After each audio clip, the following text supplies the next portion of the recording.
الشيطان الرجيم. بسم الله الرحمن الرحيم.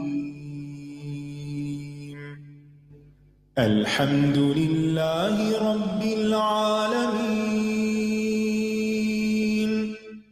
الرحمن الرحيم. مالك يوم الدين. إياك نعبد وإياك نستعين.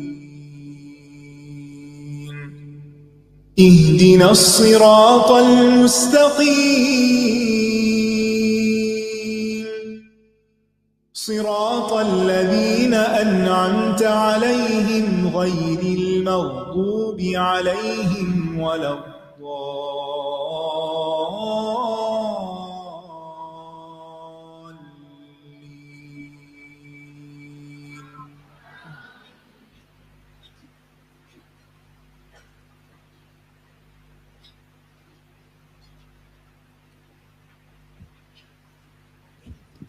السلام علیکم ورحمۃ اللہ وبرکاتہ۔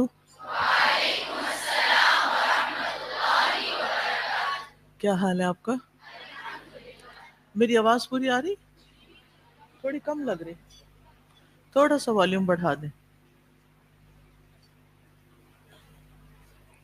یہ بتائیے کہ جو تسبیحات آپ نے سیکھی ہیں وہ کچھ عمل میں بھی آئی ہیں، اور عمل میں آنے کے بعد ان کا کچھ فائدہ بھی محسوس ہوا ہے؟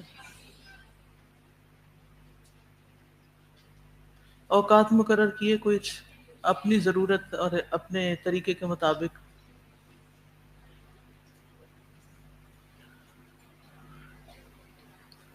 اور جب آپ وہ تسبیحات پڑھتے ہیں تو آپ کی سوچ میں کوئی تبدیلی آتی ہے کوئی، یا بس مکینیکلی ان کو پڑھ لیتے ہیں؟ سوچ کے بھی پڑھتے ہیں یا صرف بے سوچے سمجھے ہی پڑھتے ہیں؟ سوچ کر، جی۔ اگر ساری یعنی 100% توجہ نہ بھی رہے تو جتنی بھی ہو سکے، جتنی ممکن ہو، ٹھیک ہے انشاءاللہ۔ تو ہم آگے چلیں گے، آج نیا چیپٹر درود شریف کے بارے میں۔ نحمده ونصلی علی رسولہ الکریم، اما بعد فاعوذ باللہ من الشیطان الرجیم، بسم اللہ الرحمن الرحیم۔ رب اشرح لی صدری ویسر لی امری واحلل عقدۃ من لسانی یفقہوا قولی۔ پیج 10 پہ دیکھیے حدیث۔ رسول اللہ صلی اللہ علیہ وسلم نے فرمایا، جس نے مجھ پر ایک مرتبہ درود بھیجا اللہ تعالیٰ اس پر 10 رحمتیں نازل فرمائے گا، اس کی 10 غلطیاں معاف کر دی جائیں گی اور اس کے 10 درجات بلند کر دیے جائیں گے۔ قال رسول اللہ صلی اللہ علیہ وسلم، من صلی علی صلاۃ واحدۃ صلی اللہ علیہ 10 صلوات وحطت عنہ 10 خطیئات ورفعت له 10 درجات۔ کتنی زیادہ فضیلت ہے درود پڑھنے کی۔ کیا کیا ہے؟ نمبر 1، دفعہ درود پڑھنے سے کیا ملتا ہے؟ 10 رحمتیں آتی ہیں، اور 10 غلطیاں معاف ہوتی ہیں، اور 10 درجات بلند ہوتے ہیں۔ تو کس قدر اس کی فضیلت ہے۔ اب یہ ہے کہ جب کوئی بیمار ہو تو اسے اس بیماری کے علاج کے لیے درود شریف کی کثرت کر دینی چاہیے۔ نبی کریم صلی اللہ علیہ وسلم پر کثرت سے درود بھیجیں۔ پہلے ہم یہ سارے درود ایک دفعہ پڑھیں گے، پھر اس کے بعد ہم درود شریف پر بات بھی کریں گے۔ شمیم پڑھیے، درود پڑھیے اور میں ترجمہ پڑھوں گی، پھر آپ درود، پھر میں ترجمہ۔ اللهم صل على محمد وعلى آل محمد۔ اے اللہ محمد اور آل محمد پر رحمت نازل فرما۔ نیکسٹ۔ اللهم صل على محمد النبي الأمي وعلى آل محمد. اے اللہ محمد پر جو نبی امی ہیں اور آل محمد پر رحمت نازل فرما. اللهم صل على محمد وأزواجه وذريته كما صليت على آل إبراهيم وبارك على محمد وأزواجه وذريته كما باركت على آل إبراهيم إنك حميد مجيد. اے اللہ رحمت نازل فرما محمد پر اور آپ کی بیویوں پر اور آپ کی اولاد پر جیسا کہ تو نے رحمت نازل فرمائی آل ابراہیم پر، اور اپنی برکت نازل فرما محمد پر اور آپ کی بیویوں اور آپ کی اولاد پر جیسا کہ تو نے برکت نازل فرمائی آل ابراہیم پر، بے شک تو بہت تعریف والا ہے، خوب شان والا ہے. اللهم صل على محمد وعلى آل محمد كما صليت على إبراهيم وعلى آل إبراهيم إنك حميد مجيد. اللهم بارك على محمد وعلى آل محمد كما باركت على إبراهيم وعلى آل إبراهيم إنك حميد مجيد. اے اللہ رحمت نازل فرما محمد پر اور آل محمد پر جیسا کہ تو نے رحمت نازل فرمائی ابراہیم پر اور آل ابراہیم پر، بے شک تو بہت تعریف والا خوب شان والا ہے. اے اللہ برکت نازل فرما محمد پر اور آل محمد پر جیسا کہ تو نے برکت نازل فرمائی ابراہیم پر اور آل ابراہیم پر، بے شک تو بہت تعریف والا خوب شان والا ہے. سوال یہ پیدا ہوتا ہے کہ انسان بیماری کی صورت میں درود شریف کیوں پڑھے؟ اس کے پیچھے کیا حکمت ہے؟ درود شریف ہم نماز میں بھی پڑھتے ہیں، صبح و شام کے اذکار میں بھی پڑھتے ہیں، ویسے بھی پڑھتے ہیں، لیکن بیماری کے دوران خاص طور پر درود شریف کی تلقین کرنا کسی مریض کو، جی ہاں، سب سے پہلی بات یہ کہ جو ایک بار بھی پڑھے گا اس پر اللہ تعالیٰ کی 10 رحمتیں آئیں گی، اور جب اللہ تعالیٰ کی رحمت ہوگی تو پھر کیا ہوگا؟ سوچئے نا، یعنی درود شریف اللہ سبحانہ تعالیٰ کی رحمت لانے کا ذریعہ ہے. انسان سوچتا ہے نا کہ میں کوئی ایسا کام کروں جس کی وجہ سے مجھ پر اللہ تعالیٰ کی رحمت نازل ہو. ہم سب یہ چاہتے ہیں، ہم بولتے بھی رہتے ہیں اللہ آپ پر رحمت فرمائے، رحمہ اللہ. تو پھر کوئی ایسا کام کرنا چاہیے کہ جس سے رحمت آئے، اور ان میں سے آسان ترین کام درود شریف پڑھنا ہے. اگر اللہ کی رحمت ہو گئی تو بیماری باقی رہ سکتی ہے؟ نہیں رہے گی.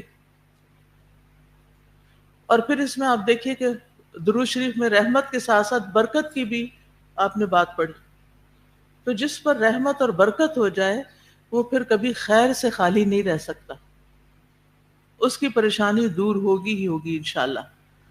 اور پھر آپ دیکھیے 10 غلطیاں معاف ہو جائیں گی. اب ہماری بہت سی بیماریاں، ہمارے اوپر آنے والی مشکلات ہماری اپنی ہی غلطیوں کا نتیجہ ہوتی ہیں. تو جب ہماری غلطیاں معاف ہونے لگیں گی تو کیا ہوگا؟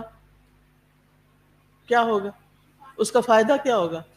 انشاءاللہ شفا ہوگی. جو ہم جس مقصد کے لیے پڑھ رہے ہیں درود شریف، وہ مقصد پورا ہوگا. اور پھر 10 درجات بلند ہوں گے. جب درجات بلند ہوں گے آپ اللہ کے قریب ہوں گے، قرب پائیں گے، اللہ کی نظروں میں اچھے انسان بنیں گے، تو انشاءاللہ اللہ سبحانہ وتعالیٰ آپ کی دعائیں سنے گا. تو درود شریف جو ہے یہ ایک تیر بہدف، ہدف کا مطلب ہے جو آپ کا گول ہے، ٹارگٹ ہے، جہاں آپ چاہتے ہیں کہ جا کے وہ چیز لگے یا وہ چیز ہو جائے. تو یہ ایک نسخہ ہے بہترین. جس کو ہم عام طور پر اگنور کر دیتے ہیں.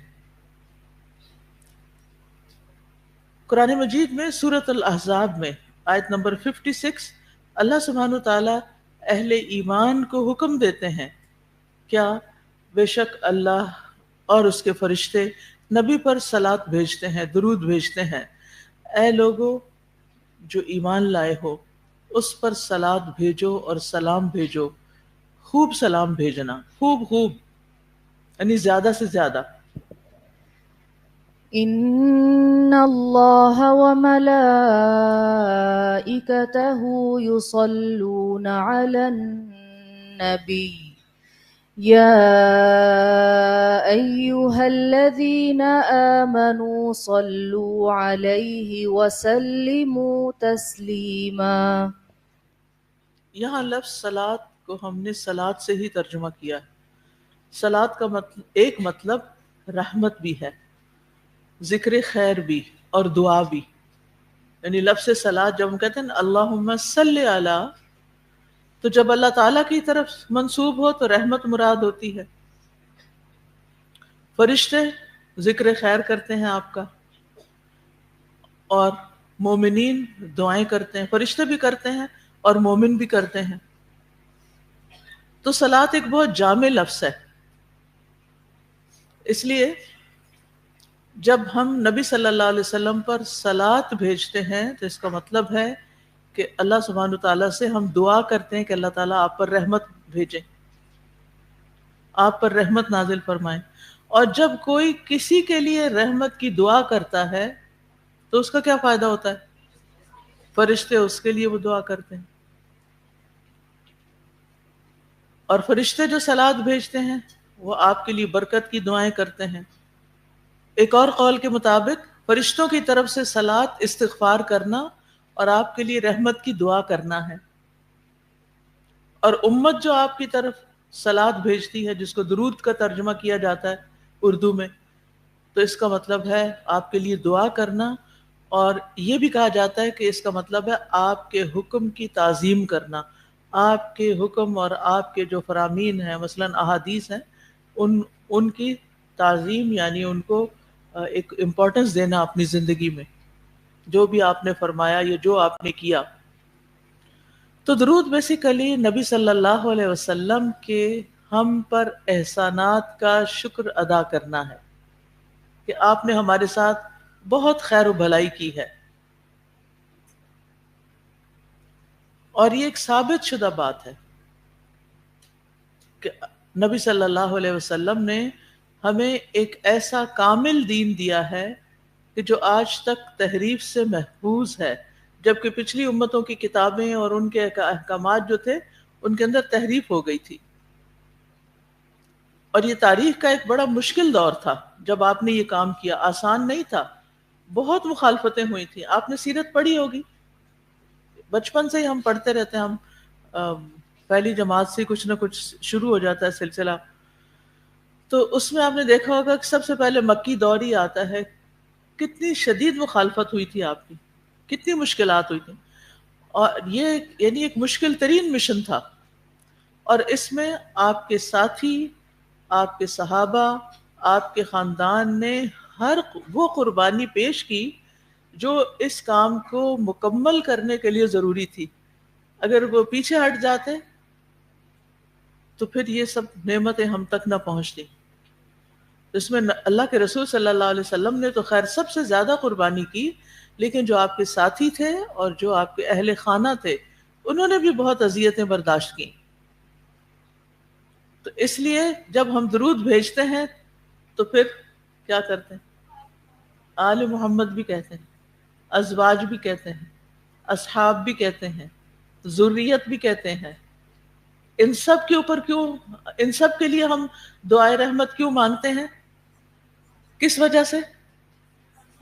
کہ ان سب نے بہت قربانیاں کی تھی. کس لیے؟ دین کی حفاظت کے لیے، دین کو لوگوں تک پہنچانے کے لیے. اور الحمدللہ ہم سب بھی اسی سلسلے کی ایک کڑی ہیں. یعنی آپ کی امت جو ہے اس کی بھی یہی ذمہ داری ہے، اور اس میں الحمدللہ بہت سے لوگ ایسے کام کر رہے ہیں. تو جو بھی یہ کام کرے گا وہ اللہ کی رحمت کا مستحق بن جائے گا.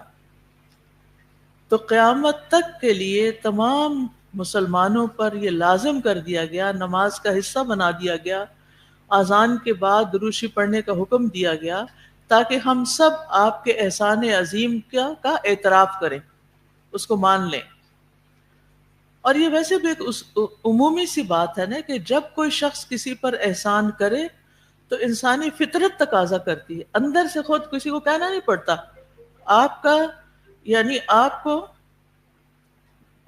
کو کیا کرنا پڑتا ہے، آپ کو اس کا شکریہ ادا کرنا ہوتا ہے. یہ آپ کے اندر اللہ سبحانہ تعالیٰ نے ایک ایسی چیز رکھ دی ہے کہ انسانی فطرت کے اندر جو وہ آتا ہے نا فَأَلْهَمَهَا فُجُورَهَا وَتَقْوَاهَا، تو یہ جو یعنی برے خیالات بھی انسان کو آتے ہیں لیکن اس کے ساتھ ساتھ اچھے خیالات بھی آتے ہیں. تو جب انسان کو کوئی خوشی ملتی ہے، کسی کی طرف سے کوئی خیر ملتی ہے، تو قدرتی طور پر ہمارے دل میں اس کے لیے تعریف کے جذبات، شکریہ کے جذبات پیدا ہوتے ہیں. ہم چونکہ صحابہ کے بارے میں ذرا پڑھتے کم ہیں، یا آپ کے ازواج کے بارے میں ہماری معلومات کم ہیں، یا ان کی قربانیوں کے بارے میں ہم بھول جاتے ہیں، لہٰذا ہمارا درود بھی ایک بے روح سا ہو جاتا ہے. تو ان کے عظیم احسانات پر ایک فطری تقاضا ہے کہ اس پر شکر کا اظہار کیا جائے اور پھر ان کے لیے دعا کی جائے. تو درود جو ہے یہ ایک طرح سے شکر ادا کرنے کا طریقہ ہے. اور پیچھے ہم بہت پڑھ چکے ہیں کہ جو مثبت سوچ ہوتی ہے، جو شکر گزار انسان ہوتا ہے، اس کی نعمتوں میں اضافہ بھی ہوتا ہے، اس کی نعمتیں محفوظ بھی ہوتی ہیں، اور اللہ تعالیٰ اس سے محبت بھی کرتا ہے.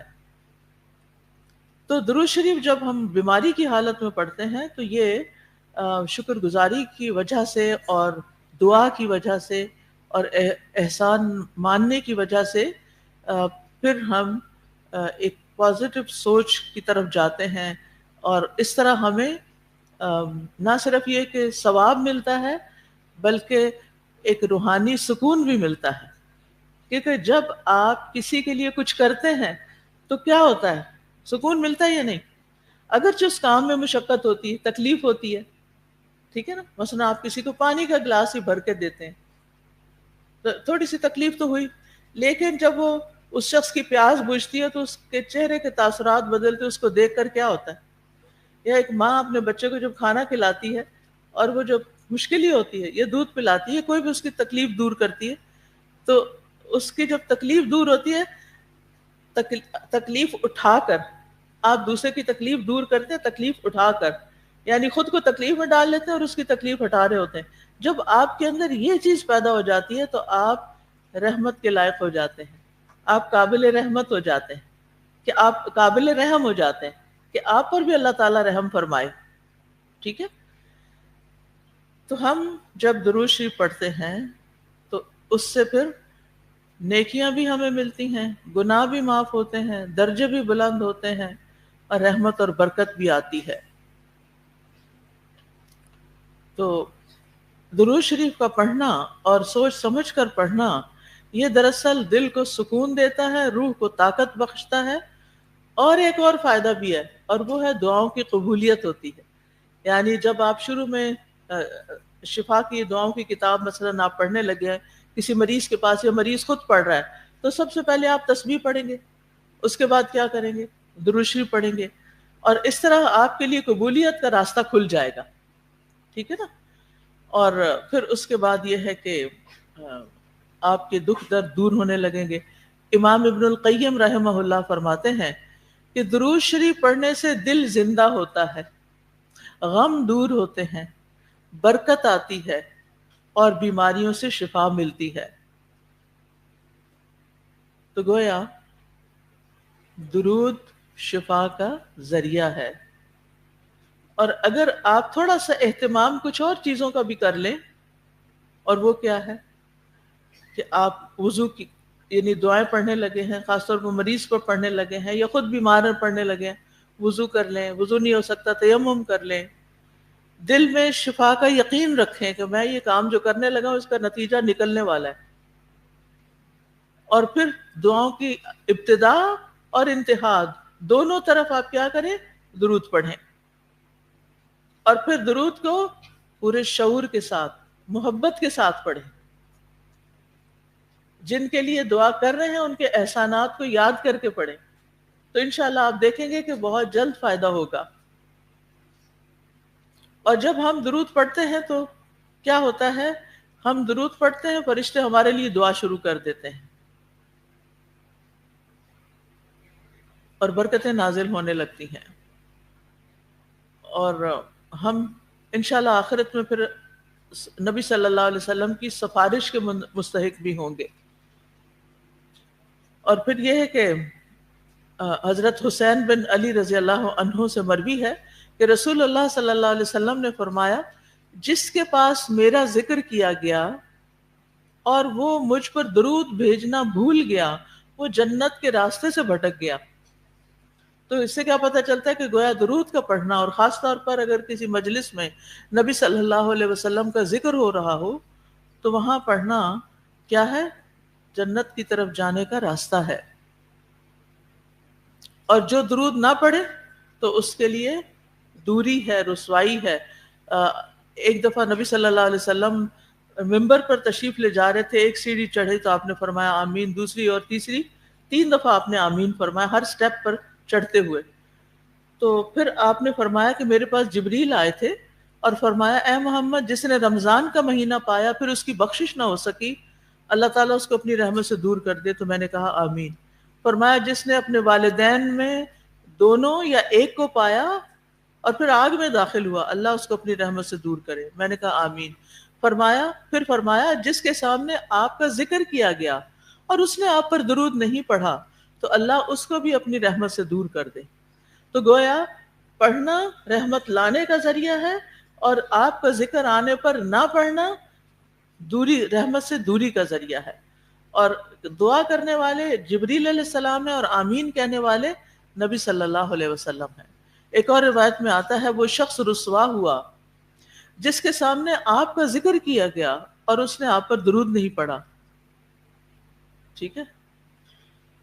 تو بہرحال اس کے امام ابن قیم نے درود شریف پڑھنے کے 39 فوائد ذکر کیے ہیں، 39 فائدے. اور وہ آپ نے کچھ فائدے تو سنے ہیں، اس کے علاوہ بھی کچھ فائدے ہیں، ان کی کتابوں میں اس کا تذکرہ ملتا ہے. تو بہرحال بات یہی ہے کہ جو درود پڑھے گا وہ پریشانیوں سے نجات پائے گا. ایک شخص نے عرض کیا اے اللہ کے رسول، کیا میں اپنی دعا کا 1/3 تہائی حصہ آپ پر درود پڑھنے کے لیے مقرر کر دوں؟ یعنی جتنی دیر میں دعا مانگتا ہوں، مثلا 9 منٹ مانگتا ہوں تو 3 منٹ صرف درود ہی پڑھتا رہوں؟ آپ نے فرمایا ہاں اگر تم چاہو. اس نے کہا کیا 2/3 کروں، یعنی 6 منٹ پڑھ لوں؟ آپ نے یہ مثال دے رہی ہوں، اس نے 6 منٹ کی بات نہیں تھی وہاں، صرف بات سمجھانے کے لیے بات کری. آپ نے فرمایا ہاں اگر تم چاہو. اس نے کہا اگر میں ساری دعا درود کے لیے مقرر کر دوں؟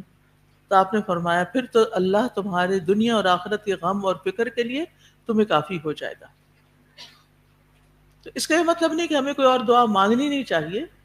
یہاں یہ واقعہ اس لیے بیان کیا گیا ہے تاکہ لوگوں کو درود شریف پڑھنے کا فائدہ معلوم ہو کہ جو شخص اس کا اہتمام کرے گا وہ غموں سے نجات پا جائے گا، پریشانیوں سے نجات پا جائے گا.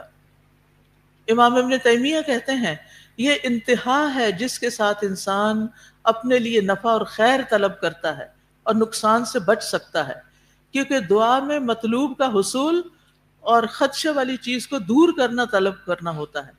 یعنی وہ طلب ہوتی ہے ہماری کہ ہمیں خیر ملے اور شر ہم سے دور ہو جائے.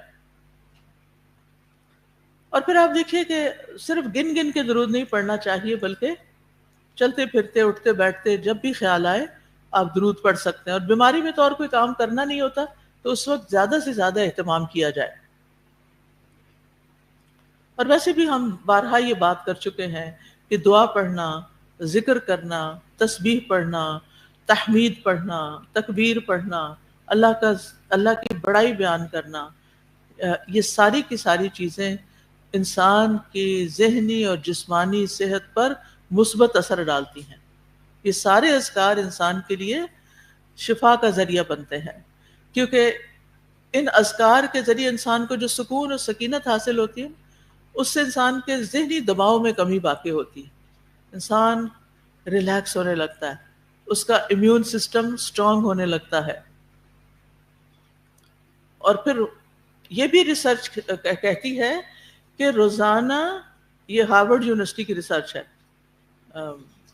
یہ جو کرنے والا اس کا نام بینسن ہے، وہ کہتا ہے کہ روزانہ مخصوص الفاظ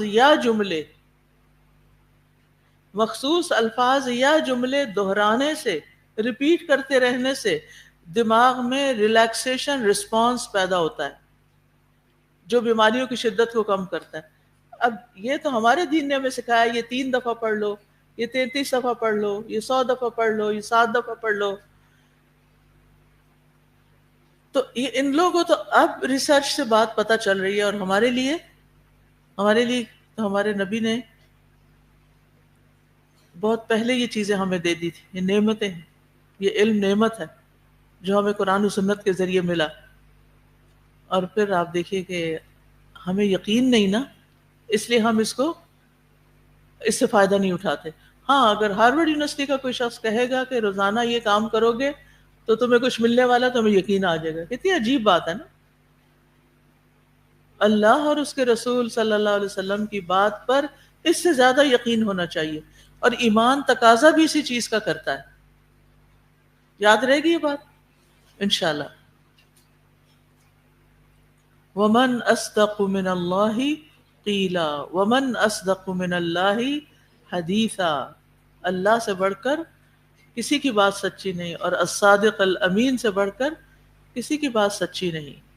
بس یقین بڑھانے کی ضرورت ہے. اسی طرح یونیورسٹی آف کیلیفورنیا کی ایک ریسرچ کے مطابق ڈپریشن، بے چینی اور درد کی شدت شکر گزاری اور روحانی رویوں سے کم ہو جاتی. یعنی جو شخص شکر گزار ہوتا ہے، اور روحانی رویے سے مراد یعنی کوئی روحانی طریقے کچھ پڑھنے کے، اور یعنی دینی ریلیجس کی بجائے انہوں نے نا آلٹرنیٹ ٹرمز استعمال کر لی ہیں، میڈیٹیشن کبھی کہتے ہیں اور کبھی اسی طرح کی اور چیزیں. لیکن ہمارے نزدیک کیا ہے؟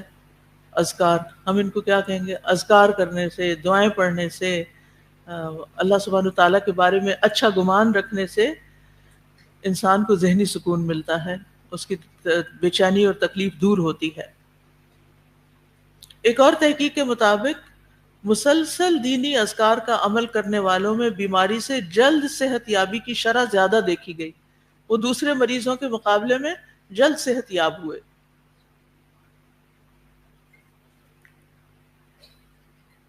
اسی طرح کہا جاتا ہے کہ EEG، یہ الیکٹرانک وے ہے ایک دماغ کی لہروں کو جاننے کا، اس کے مطالعے سے، یعنی وہ کچھ انسٹرومنٹس وغیرہ لگا دیتے ہیں اور پھر اسکرین پہ دیکھتے ہیں اور سنواتے ہیں کچھ، اور پھر دیکھتے ہیں کہ کیا چینجز آ رہی ہیں برین ویوز میں.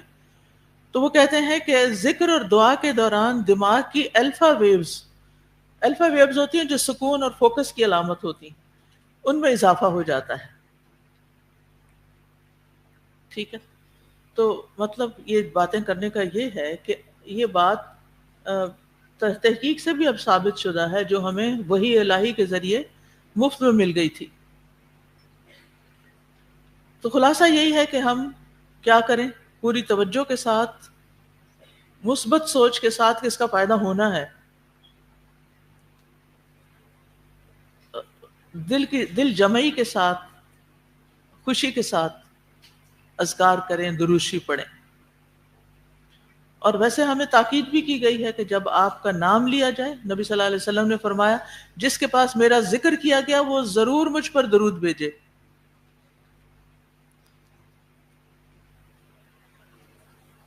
لیکن کچھ لوگ نبی صلی اللہ علیہ وسلم کا ذکر کرتے ہیں تو پھر نبی سلم کہہ دیتے ہیں. کیا ایسا کہنا چاہیے؟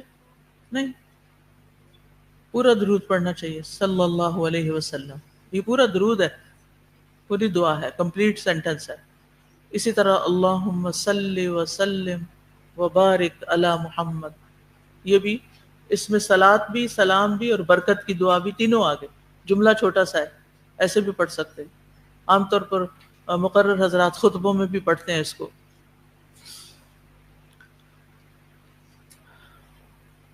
اور ویسے بھی دعائیں پڑھنے سے پہلے اس کو پڑھا جائے گا، اور خصوصاً اذان سننے کے بعد بھی اس کا اہتمام کرنا چاہیے. دنوں میں جمعے کا دن جو ہے وہ خاص، جمعے کا دن اور رات دونوں اس کام کے لیے مخصوص ہیں. نبی صلی اللہ علیہ وسلم نے فرمایا مجھ پر جمعہ کے دن اور رات کو کثرت سے مجھ پر درود پڑھا کرو. اور دوسری روایت میں آتا ہے مجھ پر جمعے والے دن کثرت سے درود پڑھا کرو، کیونکہ ابھی میرے پاس جبریل علیہ السلام اپنے رب عز و جل کے پاس سے آئے تھے کہ اللہ تعالیٰ نے فرمایا کہ روئے زمین پر جو مسلمان بھی آپ پر ایک بار درود پڑے گا تو میں اور میرے فرشتے اس پر 10 بار رحمت کریں گے. یعنی اللہ تعالیٰ رحمت بھیجیں گے اور فرشتے رحمت کی دعا کریں گے. ٹھیک ہے، تو اس لیے مختلف مواقع پر درود کا اہتمام کرنا چاہیے. امام سفیان ثوری کہتے ہیں اگر حدیث پڑھنے والے کو کوئی اور فائدہ نہ بھی ہو تو اس کو یہ فائدہ ضرور حاصل ہوتا ہے کہ وہ رسول اللہ صلی اللہ علیہ وسلم پر درود بھیجتا رہتا ہے. جب تک وہ حدیث کی کتاب پڑھتا رہتا ہے اس پر اللہ کی رحمت نازل ہوتی رہتی ہے. جب تک آپ حدیث کی کتاب پڑھتے رہتے ہیں آپ پر اللہ کی رحمت نازل ہوتی رہتی ہے. تو رحمت پانے کے لیے کیا کریں؟ حدیث پڑھتے رہیں. ضروری نہیں کہ کورس میں کوئی کتاب ہو تو پھر ہی پڑھیں، اس کے علاوہ بھی طریقے سوچیں کہ آپ کیا پڑھ سکتے ہیں. حدیث کی کوئی بھی کتاب آپ شروع کر لیں، 2 حدیثیں ہی روز پڑھ لیں، 3 پڑھ لیں. علم وحی میں اضافہ ہوگا، برکتیں نازل ہوں گی. اور آپ کو پتہ ہے کہ ترکی میں خاص طور پر یہ رواج تھا کہ جب ان پر کوئی مشکل آتی تھی تو وہ بخاری کا ختم کرتے تھے. مل کے سارے لوگ بیٹھ کے پوری بخاری پڑھ لیتے تھے، کیونکہ بے شمار دفعہ اس میں درود آتا ہے. اچھا، ایک اور بات یہ بھی یاد رکھیے کہ درود پڑھنے کے لیے کوئی جگہ مخصوص نہیں کہ مصلی پر ہی بیٹھے ہوں، کہیں بھی پڑھ سکتے ہیں. اور اس کے علاوہ تعداد بھی مقرر نہیں کہ اتنی دفعہ ضرور پڑھنا ہے، سوائے صبح شام کے اذکار کے 10 دفعہ اس میں بتایا گیا. پھر آپ دیکھیے کہ ایک سوال کیا جاتا ہے کیا پیریڈز میں درود شریف پڑھ لیں؟ یہ سوال کرتے ہیں نا لوگ. آپ کے دل میں تو نہیں آیا کبھی یہ سوال؟ چلیں الحمدللہ. پیریڈز کی حالت، نفاس کی حالت درود شریف پڑھنے میں رکاوٹ نہیں ہے، آپ پڑھ سکتے ہیں. ٹھیک ہے، بغیر وضو کے بھی پڑھ سکتے ہیں. وضو کے ساتھ پڑھنا زیادہ افضل ہے، لیکن بغیر وضو کے بھی آپ پڑھ سکتے ہیں. اچھا، بعض لوگ کئی ہزار دفعہ پڑھتے ہیں دن میں درود، آپ کو پتہ ہے؟ یعنی کچھ لوگوں کو میں نے خود پرسنلی دیکھا کہ وہ ہر وقت ذکر کریں، ان کے ہونٹ ہل رہے ہوتے ہیں. تو میں نے پوچھا کہ آپ کیا پڑھتی ہیں؟ تو انہوں نے کچھ تعداد بتائی جو مجھے یاد نہیں، کہ میری ان کی والدہ نے شاید ان کو سکھایا تھا، اور اس وقت سے وہ مسلسل پڑھتی رہتی. اور ان کے شوہر حافظ ہیں اور وہ دن اور رات میں ایک قرآن پڑھ لیتے ہیں، چلتے پھرتے کام کاج کرتے. یعنی ان کا روٹین ہے روزانہ کا. کیسے کیسی ہمتیں ہیں لوگوں کے پاس، کیسے کیسے اللہ نے ان کے لیے رحمت اور برکت کے دروازے کھولے. وہ کون سی چیز ہے جو ہم ایسی کر رہے ہیں جو عام لوگ نہ کرتے ہیں؟ کوئی تو ہونی چاہیے نا، ایک این ایکسٹرا مائل تو جانا چاہیے. ہمیں کس کو فالو کرنا چاہیے؟ ان کو جو نیکیوں میں ہم سے آگے ہیں یا جو پیچھے ہیں؟ لیکن نارملی ہم کیا کرتے ہیں؟ وہ بھی تو نہیں کر رہا، ابھی اس نے بھی نہیں کیا، وہ تو مجھ سے زیادہ جانتا ہے، اس نے بھی نہیں کیا، تو کیا فرق پڑتا ہے؟ یہ کر لیں پھر میں بھی کر لوں گی. میرے لیے کوئی رول ماڈل ہی نہیں، کوئی انسپریشن ہی نہیں، میں کیا کروں؟ کوئی موٹیویشن نہیں. یہ نہ سوچا کریں. آپ موٹیویشن بنے دوسروں کے لیے، آپ انسپریشن بنے دوسروں کے لیے، آپ لیڈ کریں دوسروں کو. صرف فالوور بن کے ہی جینا ہے، خود اپنے طور پہ کچھ نہیں کرنا، اور اپنی طرف سے دوسروں کے لیے خیر نہیں عام کرنی. تو سستی سے باہر نکلیں اور سستی دور کرنے کے لیے بھی درود پڑھیں. اور ایک فائدہ یہ بھی ہوگا کہ جتنا آپ درود پڑھیں گے نا، آپ کو نبی صلی اللہ علیہ وسلم سے محبت ہو جائے گی. اور یہ محبت اتنی خوبصورت چیز ہے کہ آپ سوچ ہی نہیں سکتے. آپ کو پھر اپنی تنہائی میں کیا نہیں ہوگا، کوئی ڈپریشن نہیں ہوگا. آپ کے ہلکے ہلکے آنسو آئیں گے. آپ کے دل میں نبی صلی اللہ علیہ وسلم کی یاد ہوگی, کوئی قربانی کا موقع کہ کس موقع پر آپ نے کیسی قربانی کی. مختلف سچویشن یاد آئیں گی. درود شریف پڑھ رہے ہوں گے اور آپ خیالوں میں مدینہ پہنچے ہوئے ہوں گے.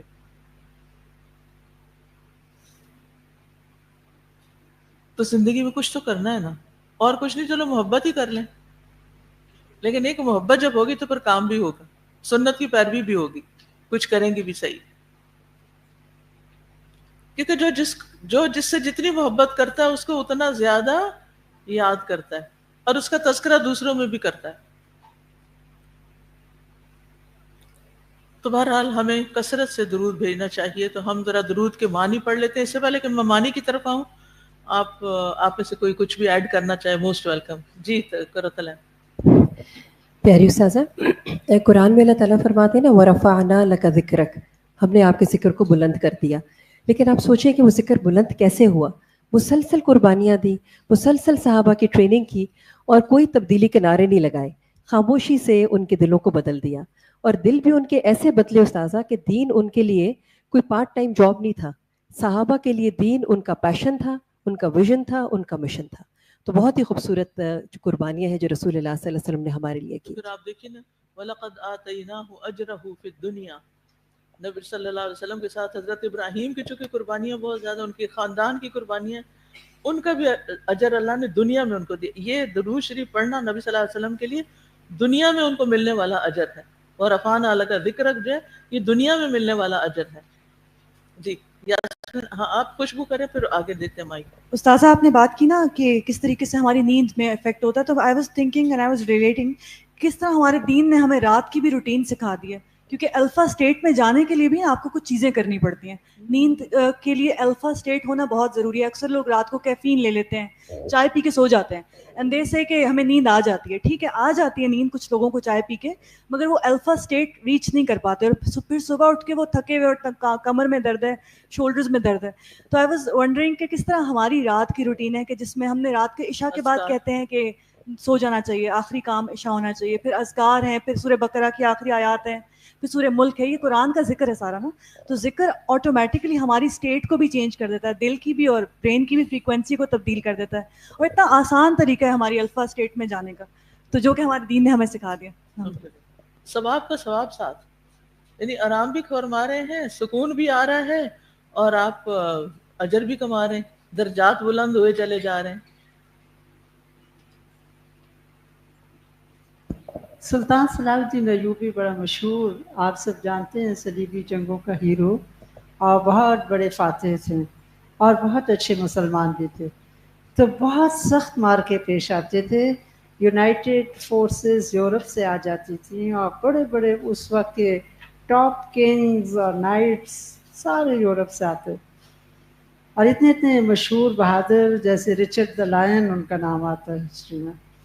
اتنے لوگوں کو فیس کرنا, اور ایک ان کے ساتھ تو ایک لمیٹڈ فورس تھی, اور ان کی جو حکومت تھی اس وقت مصر, اور بعد میں دمشق تک چلی گئی, دیٹ از آل. لیکن ان کا ایک بس پکا وعدہ تھا کہ میں نے اسلام کی زمین کو اسلام کے لیے خالص کروانا, غیر مذاہب سے. اور انہیں کا مشہور وہ جو جنگ ہے بیت المقدس کی بھی تھی, بیت المقدس.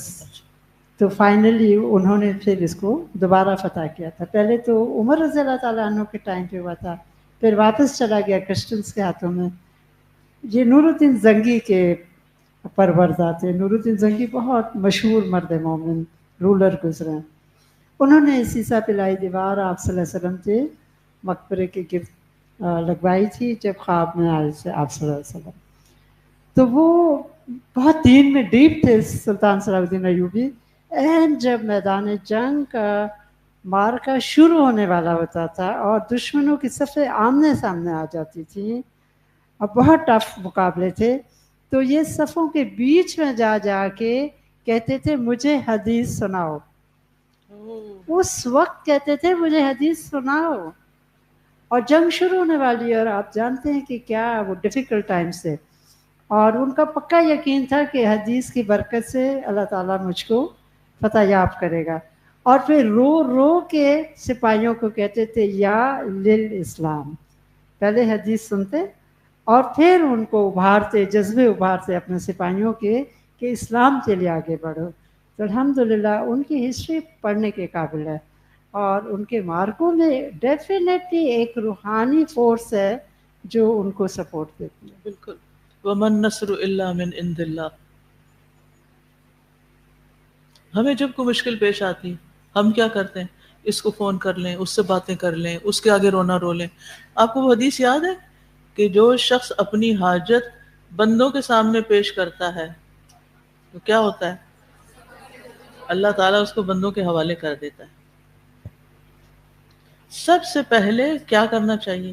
اللہ کی طرف رجوع، اللہ کی طرف جانا چاہیے، اور پھر اس کے بعد آپ دیکھیں کہ اللہ تعالیٰ آپ کے لیے رستے کھولے گا، اسباب پیدا کرے گا، آپ مشورہ کریں گے لوگوں سے. کئی چیزیں پھر انسان ایفرٹس کرتا ہے ساتھ، کیونکہ رزق تو اللہ دیتا ہے مگر کوشش بندے کو کرنی پڑتی. اور اس کی آپ دیکھیں سادہ سی مثال کیا ہے کہ بچہ جب پیدا ہوتا ہے تو اس کا رزق ماں کے سینے میں اترتا ہے، تو کیا ایسے ہی وہ اس کے منہ میں چلا جاتا ہے؟ کیا کرنا پڑتا ہے بچے کو؟ بہت سٹرگل کرنی پڑتی ہے، اور دودھ چوسنے میں بہت مشقت ہوتی ہے. وہ بوٹل کا دودھ نہیں ہوتا کہ وہ اکٹھا بھرا ہوا ہے کہیں، اور وہ تو رگ رگ سے کھنچ کے آ رہا ہوتا ہے، اور وہ سک کرتا ہے، اور پھر اس کے بعد اس کے ماتھے پہ پسینہ آ جاتا ہے، اور ماں بھی مشقت، اور بعض اوقات یعنی ایک پوری سٹرگل ہوتی ہے، ایک مرحلہ ہوتا ہے. ولادت کا مرحلہ الگ ہوتا ہے، دودھ پلانے کا ایک الگ ہی قصہ ہوتا ہے. تو اللہ سبحانہ و تعالیٰ نے تو انسان کو مشقت میں پیدا کیا ہے نا، تو محنت کے بغیر تو کچھ نہیں. کوشش تو اسباب تو اختیار کرنے ہیں، لیکن اس کے ساتھ کیا کرنا ہے؟ اللہ تعالیٰ سے مدد مانگنی، اللہ کی طرف رجوع کرنا ہے. اب درود شریف پکا کر لینا. آپ کہیں گے اتنی ساری چیزیں پکی کراتی جا رہی ہیں.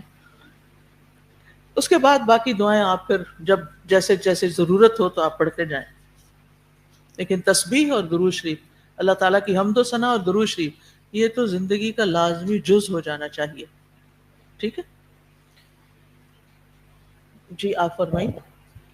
استاذہ جی، میری جو والدہ ہیں وہ درود شریف کے بارے میں بہت موٹیویٹ کرتی تھی، تو ان کا اکثر یہ کہنا ہوتا تھا کہ میں زیادہ ذکر اذکار کچن میں کرتی ہوں، اپنی روٹین میں رکھتی ہوں.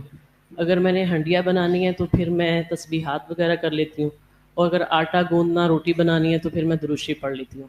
ٹائم باؤنڈ کیا ہوا ہے نا، کاؤنٹ کیا ہوا کاموں تھا. کے ساتھ باندھا ہوا ہے. جی. پھر انہوں نے اپنی والدہ سے یہی چیز سیکھی، اور جو میری نانی کی والدہ تھی وہ ماشاءاللہ اتنا درود پڑھتی تھی کہ ان کو زیارت بھی ہوتی رہی آپ صلی اللہ علیہ وسلم کی. پھر ان کی دعا یہ تھی کہ اللہ تعالیٰ مجھے جنت البقیع میں وہاں پہ میں دفن ہوں. اور استاذہ جی وہ گئی ہیں پھر حج کرنے، اور اللہ تعالیٰ نے ان کی دعا سنی. فجر کے کا ٹائم تھا، سب نماز کے لیے چلے گئے، ان کی حالت خراب ہو رہی تھی، تو سب نماز کے لیے چلے گئے اور ان کو موت آ گئی. کہتے ہم واپس آئے ہیں، جو ان کے ساتھی تھے نا، کہتے ہم واپس آئے ہیں تو ایک دم سے کمرے کی لائٹ ہم بند کر گئے تھے. ایک دم سے جیسے ہم نے کمرہ ڈور اوپن کیا تو روشنی تھی کمرے میں، وہ ایک دم سے ختم ہو گئی. پھر کہتے کہ ان کے جنازے کا، ان کے کفن و دفن کا انتظام ہوا، تو ان کو جو اللہ تعالیٰ نے جگہ دی وہ حضرت عثمان کے قدموں میں دی. کہتے وہاں پہ کسی اور کی خاص جگہ تھی لیکن وہ لیٹ ہو گئے اور وہ انتظار نہیں کرتے، تو فٹافٹ ان کو وہاں پہ پھر دفنا دیا گیا. یہ چیزیں بائی چانس نہیں ہوتی، ان کے پیچھے بھی کوئی دعا ہوتی ہے، کوئی تمنا ہوتی ہے، کوئی تڑپ ہوتا ہے، کوئی شوق اور کوئی جذبہ ہوتا ہے کہ یہ چیز ہمیں نصیب ہو جائے. اپنے جو شوق ہے نا اور جذبے ہیں، یعنی کیا زندگی میں پیشن کے بغیر تو انسان مردہ ہے. کچھ نہ کچھ شوق ضرور ہونے چاہیے، لیکن افسوس کہ ہمارے شوق دنیا کی گھٹیا چیزوں تک رہ گئے.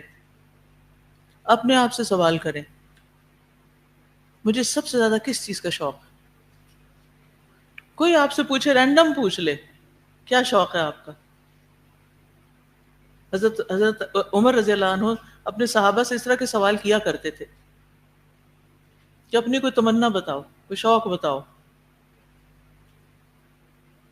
اور وہ شوق بھی صحابہ کے دیکھنے والے تھے کہ کیسے کیسے شوق تھے. اور یہ چیز تو یہ جو حدیث پڑھنے والی بات ہے نا، یہ بڑی یاد کرا دی آپ نے. الحمدللہ میں نے جو پی ایچ ڈی کر رہی تھی تو اس میں ایک میں نے یہ واقعہ پڑھا تھا کہ صلاح الدین ایوبی باقاعدہ محدثین کی مجلس میں جا کے خود بیٹھ کے، یعنی بادشاہ ہوتے ہوئے خود جا کے حدیث کی مجلس میں بیٹھ کے حدیث سنا کرتا تھا. ایک تو نا جنگ کے موقع پر کہتا تھا اور سناؤ مجھے، اور ایک یہ کہ جب عام حالات ہوتے تھے تو مجالس حدیث میں حاضر ہوتا تھا. یعنی انسان ایسے مقام پر پہنچ جائے جہاں اتنی عزت ہو اس کی، اور پھر اتنی عاجزی کہ علم کی مجلسوں سے محبت اور علم کی مجالس میں بیٹھنے کا شوق، اور وہ بھی حدیث کی مجالس. اور اس چیز کو پرسنلی میں نے ایکسپیرینس کیا. میں نے جب بھی حدیث پڑھائی میرے اندر ایک عجب طرح کی خوشی اور اطمینان اور سکون اور ایک ناقابل بیان میری کیفیت ہو جاتی. یعنی قرآن مجید پڑھنے سے ایک اپنی الگ سکینت ہوتی ہے، لیکن حدیث پڑھنے کی ایک اور ہی خوشی ہوتی ہے. ابھی لیٹلی میں نے تو ریاض الصالحین پڑھائی ہے، تھورولی انجوائے کیا. تو اپنی زندگی میں حدیث شامل کر لیں، ٹھیک ہے. یہ چھوٹی چھوٹی کتابیں ہیں ہمارے پاس حدیث کی، 100 حدیث، 100 احادیث، اور قال رسول اللہ، حسن اخلاق، اور بھی اس کے علاوہ آپ دیکھیں اور اداروں کی بھی اچھی حدیث کی کتابیں ہوں گی. بچوں کے لیے بھی حدیث کی کتابیں ہیں. تو آپ کے مطالعے میں کوئی نہ کوئی چیز رہنی چاہیے اس میں سے. بلکہ آپ ایسے کریں کہ وہ حدیث کی کتاب لے لیں اور اپنے گھر میں اپنے گھر کا سرکل کریں، اپنے بچوں کے ساتھ، اپنے بہن بھائیوں کے ساتھ، اپنے والدین میں سے کسی کے ساتھ ہر روز مل کے ایک حدیث پڑھ لیں. پتہ نہیں کتنی آفتیں دور ہو جائیں جو ہمیں پتہ بھی نہ ہو. اور انشاءاللہ اب ایک کورس نیا لانچ کیا جا رہا ہے، قراءۃ الحدیث. کیونکہ یہ حدیث کی قراءت، ایک تو ہوتا ہے نا قرآن مجید کی قراءت، وہ الگ علم ہے، اور ایک ہوتا ہے حدیث کی قراءت. اس میں بہت ٹیکنیکلٹیز تو نہیں ہے، لیکن ابھی تک مدارس میں اور پہلے زمانے میں بھی محدثین جو تھے وہ حدیث، یعنی محدث یا خود پڑھتے تھے، قراءت کرتے تھے، یا پھر ان کو پڑھ کے سنائی جاتی تھی. یعنی حدیث کو باقاعدہ اچھے آواز میں، بلند آواز میں اور اچھے طریقے سے پڑھنے کا ایک مسلسل ایک رواج رہا ہے. اور اس سنت کو انشاءاللہ ہم زندہ کرنے جا رہے ہیں کہ ہمارے طالبات کو حدیث کی عربی پڑھنا آئے. یہ علم کا ایک بنیادی حصہ ہے، اس کے بغیر آپ علم والے نہیں کہلا سکتے، آپ سچے طالب علم نہیں ہیں. اگر آپ حدیث پڑھا رہے ہیں، خالی ترجمے پڑھا رہے ہیں، تو بات نہیں بنتی. عربی حدیث پڑھنی آنی چاہیے، ٹھیک ہے نا. تو انشاءاللہ ابھی تو آپ ظاہر قرآن پہ فوکس کیے ہوئے ہیں یا تجوید پہ فوکس کیے ہوئے ہیں، لیکن اس کے بعد جب حدیث کورس جو لوگ ہیں اس وقت حدیث کورس میں، یا پھر یہ کہ آئندہ انشاءاللہ جو لوگ کریں گے، تو یہ صرف کورس کی حد تک نہ رہے بلکہ زندگی کا ایک حصہ بن جائے. حدیث جو ہے وہ حکمت ہے، اور نبی صلی اللہ علیہ وسلم نے یہ حکمت سکھائی ہے. حکمت کیا ہوتی ہے کہ انسان زندگی میں کسی معاملے کو کس طرح کرے، کسی کام کو کیسے انجام دے، لوگوں سے ڈیل کرنے کا طریقہ، اپنے آپ کو سمجھنے کا ذریعہ، بے شمار انگنت فوائد ہیں. چلیے درود پڑھتے ہیں ہم. آپ میں سے کوئی ایک پڑھے پہلا درود. اللهم صل على محمد وعلى آل محمد. اے اللہ محمد اور آل محمد پر رحمت نازل فرما. اللہم صل علی محمد. ابن الاسیر ہیں جن کی کتاب النہایہ ہے، وہ اس میں لکھتے ہیں اس کا مطلب ہے محمد صلی اللہ علیہ وسلم کو دنیا میں عظمت عطا فرما، ان کے ذکر کو بلند کر کے اور ان کی دعوت کو غالب کر کے ان کی شریعت کو باقی رکھ کر، یعنی ان کی شریعت کو باقی رکھ کر، یعنی اس کو قائم و دائم رکھ. تو درود کا صلی اللہ کا کیا مطلب ہوگا؟ صلی اللہ محمد کا کہ آپ کو عظمت بھی ملے، بلندی ملے، آپ کا ذکر بلند ہو، آپ جو پیغام لے کر آئے وہ سارے ادیان پر غالب ہو، آپ کی شریعت باقی رہے، یعنی اور آپ کا ذکر خیر بھی باقی رہے، اور آخرت میں ان کی امت کے بارے میں ان کی سفارش کو قبول کر کے ان کو ان کے اجر و ثواب کو دگنا کر دے. ایک اور قول یہ ہے کہ جب اللہ تعالیٰ نے ہمیں حکم دیا کہ ہم آپ پر صلاۃ پڑھیں اور ہم اس کی واجب مقدار تک نہیں پہنچ سکتے تھے، تو ہم نے اس کو اللہ تعالیٰ کے حوالے کر دیا. یعنی جب ہم حق نہیں ادا کر سکتے تھے درود پڑھنے کا تو ہم نے کیا کیا؟ اللہ تعالیٰ آپ ہی یہ رحمت بھیجیں. ہم تو دعائیں رحمت کرتے ہیں لیکن اس دعا کا بھی حق ادا نہیں کر سکتے. تو یا اللہ آپ ان پر جس کے وہ مستحق ہیں اپنی رحمت بھیجیں. یعنی اللہم صلی علی محمد کا مطلب ہے اللہ تعالیٰ آپ ایسا کر دیں. یعنی اے اللہ تو محمد صلی اللہ علیہ وسلم پر درود بھیج، کیونکہ تو ہی خوب جانتا ہے کہ ان کے شایان کتنا درود ہونا چاہیے. یعنی ہم نہیں اندازہ لگا سکتے کہ ان پہ کتنی رحمتیں ہونی چاہیے. آپ کو پتا ہے کہ وہ کتنی رحمت کے مستحق ہیں، اور آپ تو بذات خود رحمت للعالمین تھے. اور اسی طرح آل محمد سے مراد کیا ہے؟ اس میں آ رہا ہے نا پہلے درود میں اللہم صلی علی محمد وعلی آل محمد. آل محمد سے مراد آپ کے اہل بیت ہیں. ایک اور قول کے مطابق اس سے مراد آپ کے صحابہ اور وہ لوگ جو آپ پر ایمان لائے. اور لغت کے اعتبار سے آل کا لفظ ان تمام پر آتا ہے، آپ کے اہل بیت پر بھی اور آپ کے صحابہ پر بھی اور آپ پر ایمان لانے والوں پر بھی. یعنی عموماً آل کا مطلب ہوتا ہے انسان کے اہل و عیال، اس کے فالوورز، اس کے دوست وغیرہ، یعنی جو اس سے متعلقین ہیں.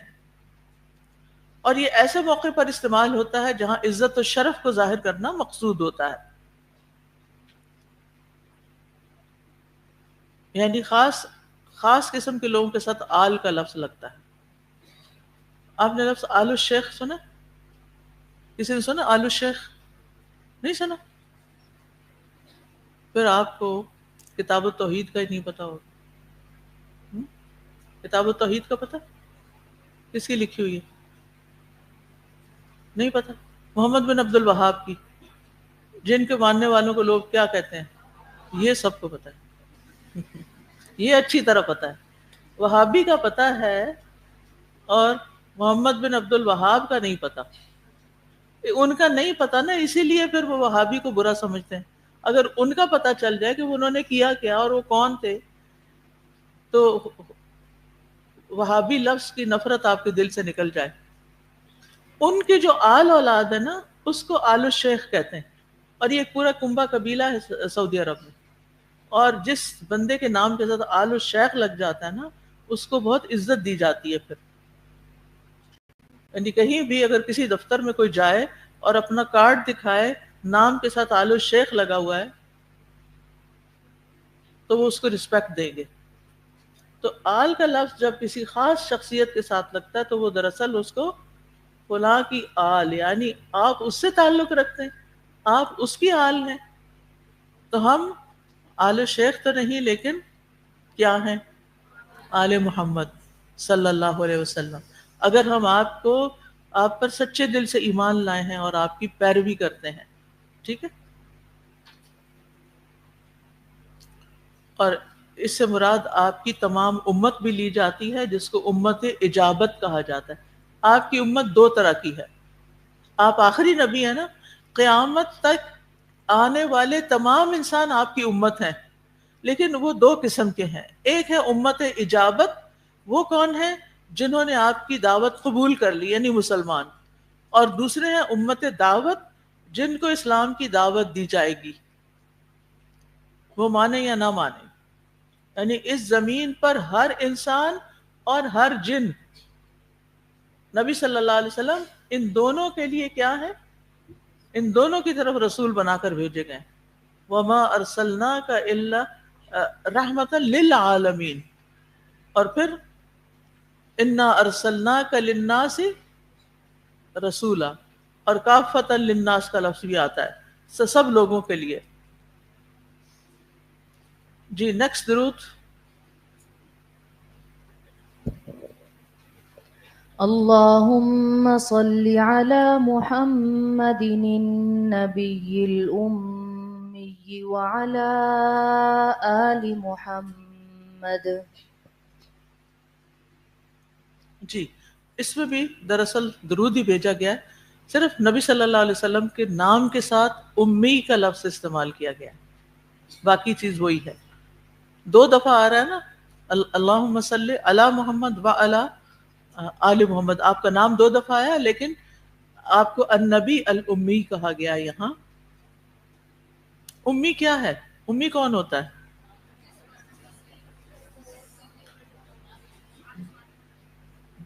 امی کا لفظ ام سے ہے. ام کس کو کہتے ہیں؟ ماں. یعنی جس کے علم کا مبلغ اس کے والدین ہی ہوں، اس نے کسی اور استاد سے نہ سیکھا ہو. جی. اور یہ حدیث جو ہے یہ عقبہ بن عمر رضی اللہ عنہ سے روایت کی گئی ہے. آپ صلی اللہ علیہ وسلم کے بھی کئی ایک نام ہیں، ان میں سے ایک نام یہ بھی ہے امی، کہ آپ پڑھے لکھے نہیں تھے لیکن اس کے باوجود دنیا کے سب پڑھے لکھوں کو پڑھا دیا. تو یہ علم آپ کو اللہ کی طرف سے دیا گیا تھا، اور یہ آپ کا شرف ہے، عیب نہیں ہے، شرف ہے. جی نیکسٹ. اللهم صل على محمد وأزواجه وذريته كما صليت على آل إبراهيم وبارك على محمد وأزواجه وذريته كما باركت على آل إبراهيم إنك حميد مجيد. اے اللہ رحمت نازل فرما محمد پر اور آپ کی بیویوں پر اور آپ کی اولاد پر، جیسا کہ تو نے رحمت نازل فرمائی آل ابراہیم پر، اور اپنی برکت نازل فرما محمد پر اور آپ کی بیویوں اور آپ کی اولاد پر، جیسا کہ تو نے برکت نازل فرمائی آل ابراہیم پر، بے شک تو بہت تعریف والا خوب شان والا ہے. یہ صحیح بخاری کی روایت ہے، حدیث کا نمبر 3369 ہے. ابو حمید الساعدی رضی اللہ عنہ سے روایت ہے کہ صحابہ کرام نے عرض کیا، اے اللہ کے رسول، ہم آپ صلی اللہ علیہ وسلم ہم آپ پر درود کیسے پڑھیں؟ تو آپ نے فرمایا اس طرح کہا کرو، اور آپ نے یہ درود خود سکھایا. نیکسٹ. اللهم صل على محمد وعلى آل محمد كما صليت على إبراهيم وعلى آل إبراهيم إنك حميد مجيد. اللهم بارك على محمد وعلى آل محمد كما باركت على إبراهيم وعلى آل إبراهيم إنك حميد مجيد. اے اللہ رحمت نازل فرما محمد پر اور آل محمد پر، جیسا کہ تو نے رحمت نازل فرمائی ابراہیم پر اور آل ابراہیم پر، بے شک تو بہت تعریف والا خوب شان والا ہے. اے اللہ برکت نازل فرما محمد پر اور آل محمد پر، جیسا کہ تو نے برکت نازل فرمائی ابراہیم پر اور آل ابراہیم پر، بے شک تو بہت تعریف والا خوب شان والا ہے. اس درود کے بارے میں آتا ہے، عبد الرحمن بن ابو لیلہ سے روایت ہے، وہ کہتے ہیں کہ ایک مرتبہ میری حضرت کعب بن عجرہ رضی اللہ عنہ سے ملاقات ہوئی تو انہوں نے فرمایا، کیا میں تمہیں ایک تحفہ نہ دوں جو میں نے نبی صلی اللہ علیہ وسلم سے حاصل کیا؟ میں نے کہا ہاں ضرور، مجھے وہ تحفہ عنایت کریں. یہ تحفہ ہے، درود شریف کیا ہے؟ یہ تحفہ ہے. ہم نے ایسا تحفہ کبھی کسی کو دیا؟ کوئی مانے ہی نہ. آپ کسی کو کہیں آئے میں آپ کو ایک دعا سکھاتی ہوں، یہ میری طرف سے آپ کے لیے تحفہ ہے، یعنی میں اس میں کوئی اجرت تعریف کچھ نہیں چاہتی. تو مجھے یاد ہے کہ جب میں چھوٹی تھی، پتہ نہیں کلاس میں ٹاک کیا یا قرآن کا کوئی سپارہ ختم کیا، مجھے اوکیزن یاد نہیں، تو سب بہت خوش ہوئے کہ بڑا اچھا کارنامہ کیا ہے، تو اور کہنے لگے کہ اب اس کو کوئی تحفہ ملنا چاہیے. تو میں انتظار کرنے لگی کہ مجھے کیا ملتا ہے، انعام کون سا ملتا ہے، تحفہ کون سا ملتا ہے. لیکن ملا کچھ نہیں، تو انتظار کر رہی تھی. تو میں نے اپنے والد سے پوچھا تو کہنے لگے کہ تحفہ تو تنکے کا بھی تحفہ ہوتا ہے. یعنی تحفے کے لیے ضروری نہیں ہوتا، اصل میں ہر موقع پہ ہماری تربیت کرتے. جب جس دن میرا پی ایچ ڈی کا رزلٹ نکلا تو میں نے فون کیا تو کہنے لگے بہت خوشی کی بات ہے، لیکن اس سے زیادہ خوشی ہے کہ آپ نے حج کر لیا اس دوران. تو یعنی وہ ہمیں یہ نہیں کہ کوئی چھوٹا سا کوئی کام کیا تو ہمیں بہت تعریف کریں. آج کل کے والدین کیا کرتے ہیں، بچے نکمے بھی ہو تو تعریفوں کے پل باندھے رکھتے ہیں تاکہ یہ ہم سے خوش رہیں، کسی طرح ہمیں تنگ نہ کریں، تاکہ ہم اپنی اسکرین پہ بیٹھے رہیں. بچوں سے جان چھڑاتے ہیں. تو تربیت کے اپنے اپنے انداز ہوتے ہیں. تو اس دن سے وہ تنکے والی بات تو مجھے کبھی بھولی نہیں نا، کہ تنکا بھی تحفہ ہوتا ہے یا انعام ہوتا ہے. یعنی اصل چیز کوئی مادی چیز نہیں ہوتی، آپ کو جو اکنالجمنٹ ملتی ہے کہ ہاں آپ نے یہ اچیو کر لیا، یہی کافی ہے. تو بہرحال وہ تحفہ کیا تھا؟ انہوں نے بیان کیا کہ ہم نے رسول اللہ صلی اللہ علیہ وسلم سے پوچھا تھا، اے اللہ کے رسول، ہم آپ پر اور آپ کے اہل بیت پر کس طرح درود بھیجا کریں، کیونکہ اللہ تعالیٰ نے آپ پر سلام بھیجنے کا طریقہ تو خود ہی ہمیں سکھا دیا ہے. تو آپ نے فرمایا یوں کہا کرو، اور پھر یہ درود شریف پڑھا. تو اس میں آپ دیکھیے اس درود شریف میں باقی تو صلات ہی ہے آپ پر اور آپ کی آل پر، اور پھر جیسے ابراہیم علیہ السلام پر اور ان کی آل پر تھی. نئی چیز جو ہے وہ انکا حمید مجید ہے، اور پھر اللہ مبارک بھی ہے، برکت کی بات بھی ہے. یعنی بارک اللہ محمد، ان کا مطلب کیا ہے کہ اے اللہ جو تو نے محمد صلی اللہ علیہ وسلم کو شرف اور کرامت اور عزت عطا کی ہے، آپ اس کو بڑھاتے رہیں. برکت کے معنی میں کیا آتا ہے؟ افزائش اور دوام، دونوں چیزیں ہوتی ہے برکت میں. یعنی آپ یہ تعریف زیادہ سے زیادہ لوگ کرنا شروع کرتے رہیں، اور اس کے ساتھ ساتھ یہ قائم بھی رہے. برکت میں دو چیزیں پائی جاتی ہیں، یعنی چیز کا زیادہ ہونا اور قائم رہنا. یعنی نبی صلی اللہ علیہ وسلم کی خیر و برکت اور آپ پر اللہ کی رحمت و برکت قائم رہے. اور پھر اللہ تعالیٰ کی تعریف کی گئی آخر میں، انکا حمید مجید. حمید فعیل کے وزن پر ہے، مبالغے کا صیغہ ہے، اور اس کا معنی مفعول والا ہے. یا اللہ تو محمود ہے، تیری تعریف کی ہوئی ہے، تو اپنی ذات میں محمود ہے، اپنی صفات میں، اپنے افعال میں، تو ہر حال میں قابل تعریف ہے. اور یہ تیری تعریف تیری مخلوق کی زبانوں پر ہے. ساری کائنات آپ اللہ تعالیٰ کی تعریف کر رہی ہے. تو اللہ سبحانہ وتعالی محمد صلی اللہ علیہ وسلم کی تعریف بھی کرتے ہیں، اس لیے حمید حامد کے معنوں میں بھی آ سکتا ہے، لیکن حمید محمود کے معنوں میں ہے کہ اللہ تعالیٰ آپ تو قابل تعریف ہیں، اور آپ اس کے سارے ہی کام اچھے ہیں، آپ محمد صلی اللہ علیہ وسلم پر رحمت بھیجیں. اور پھر مجید کا مطلب ہوتا ہے مجد والا، بزرگی والا، عظیم ذات، بہت بڑا، بہت رحمت اور کرم فرمانے والا رب. ٹھیک ہے، چونکہ 1 منٹ اوپر ہو گیا اس لیے اجازت چاہوں گی. وآخر دعوانا ان الحمد للہ رب العالمین. تو آج عام دنوں سے ذرا زیادہ درود شریف پڑھیے، ٹھیک ہے.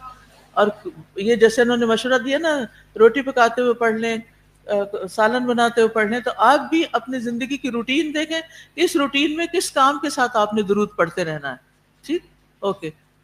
سبحانک اللہم و بحمدک، اشہد ان لا الہ الا انت، استغفرک و اتوب الیک. السلام علیکم ورحمۃ اللہ وبرکاتہ.